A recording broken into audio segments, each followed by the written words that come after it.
Whispers in the Abyss, Saddleborough's Haunting Legacy. Twisted Abyss. Part 3.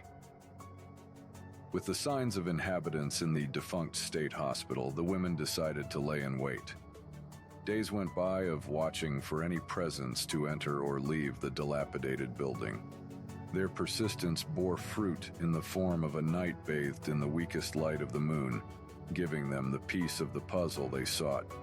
The vague figure of a man sneaking through the tree line at the edge of the moonlit grounds. As fast as he appeared, he was gone, having slipped out of sight in an instant. With cautious curiosity, Sarah and Melissa went to investigate the last place the shadow figure was seen. Among the foliage and overgrowth, they found an area of disturbed brush. A rusted metal hatch still lay ajar that seemingly dropped straight down into a pitch-black tunnel. Unease settled into both of their minds as they resolved to once again traverse the madness of the abyssal asylum. The culmination of their relentless pursuit drew Sarah and Melissa closer to the heart of the darkness that ensnared the town Saddleborough. The time had come to confront the malevolent force that had shattered lives, a confrontation that would test not only their courage but also the boundaries of their own sanity. With racing hearts and anxious minds, they descended into the tunnel below, carefully feeling for the time-rotted footholds with each step. As they reached the bottom, it was as if they had been swallowed by an oppressive and tangible darkness. It was only when Sarah pulled her flashlight was the darkness parted like a biblical tale. Now feeling it was too late to turn back, the women pressed on toward the vague direction of the asylum. Signs of recent use had them optimistic that they were headed in the right direction down the claustrophobic and damp tunnel. As they closed in on the shadowed figure from the woods, the atmosphere crackled with tension, as if the very air around them had become charged with the weight of their mission. The confrontation loomed before them, a reckoning that held the promise of both answers and closure. Sarah's heart raced as they approached their final destination, a place that had been tainted by madness and cruelty. Reaching the end of the tunnel, they emerged into what can only be described as an archaic medical treatment theater. The gurney in the heart of the room still presents its leather straps, albeit cracking and decaying from the passage of time. Shelves lining the walls of the pit still feature arsenic and mercury as key components of cures. Evidence of past mistreatment covering the floor, stains of dark black now cemented to the wood and tile. Faded and tattered posters on the walls displaying the sections of the brain and ingress points of which to affect them, as well as groundbreaking discoveries and treatments being advertised in an all-too-cheerful way. The mere idea of the medical practices now long abandoned sending shivers down their spines. Deeper into the maze of unrelenting oppressive pain that emanates from the walls, they find the den where the shadow of a man had retreated to. A room barely lit by candles, prominently adorned with a wooden chair that, again, featured thick, leather restraints, these far more cracked and split than the others. The glint of metal on a nearby tray table brings light to the presentation of what appears to be a lobotomy pick, still covered in remnants of viscera and rust. Dawning on them that this was the room they did lobotomies in, where countless people lost themselves to the quick crack and jab to force complacency. The man they followed noticed them after their audible gasps of realization. Slowly he rose, seemingly having less control over his coordination than most. The distortions of the man's mind were etched upon the walls, a chilling reflection of the twisted companionship he had sought to create through unspeakable acts. Sarah was the first to reach the realization that this was the sinister being behind the strife that gripped the town with an iron grasp. Melissa's eyes bore into the kidnappers, the weight of her grief and determination transforming her into a force to be reckoned with. The torment that had befallen Saddleborough was etched upon her soul, and her gaze held a fierce desire to see justice served for those whose lives had been shattered. With every step forward, the abyss of darkness seemed to recede, replaced by a vengeful fire within her. The kidnapper stood before them, a mind distorted by madness and consumed by a delusion of companionship. The darkness was finally personified in their presence, a tangible manifestation of the malevolent force that had orchestrated the torment.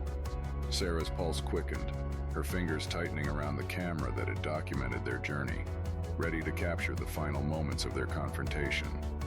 His eyes held a mixture of defiance and desperation, as if his distorted mind clung to the tattered remnants of the delusion.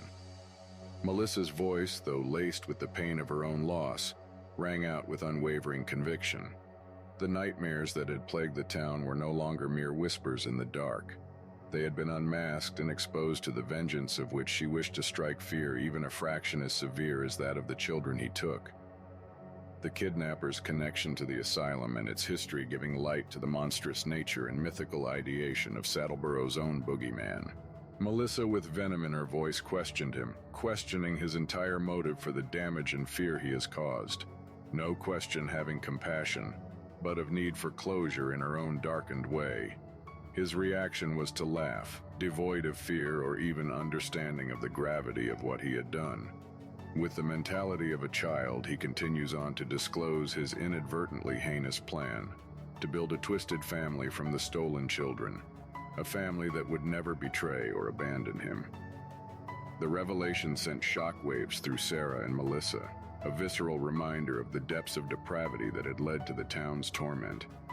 A revelation that left them grappling not only with the horrors that had unfolded, but also with the enduring darkness that existed within the human psyche, that had resulted in such a human existing.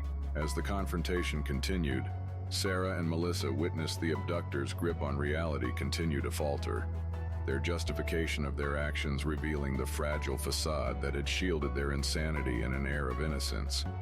The man before them cracked a wide smile, acting as if the women were his new friends. The rather intimidatingly tall man, who looked in his mid-40s, talked like a child.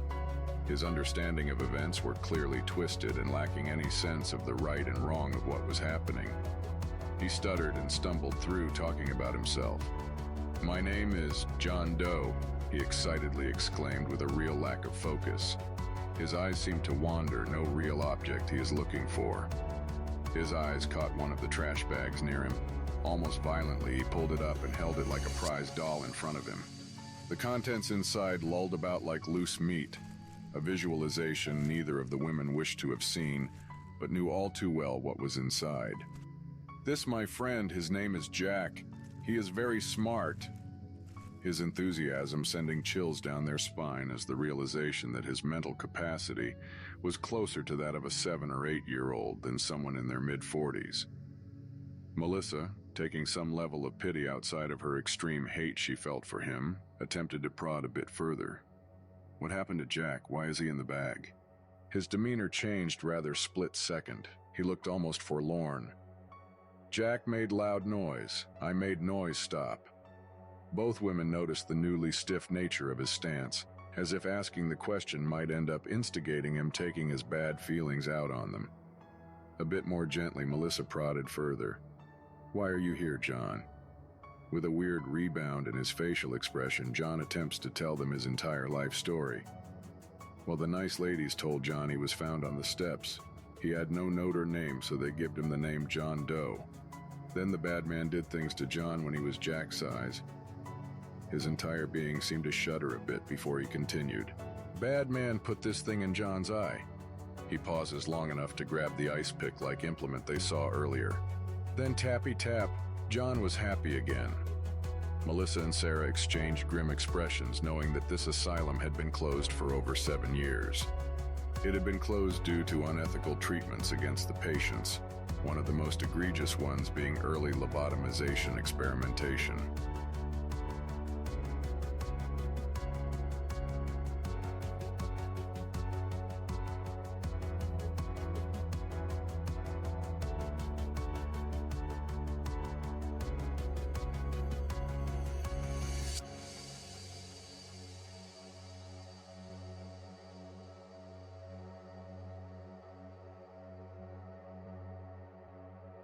Thank you for watching. Don't forget to like and subscribe for future parts of Twisted Abyss.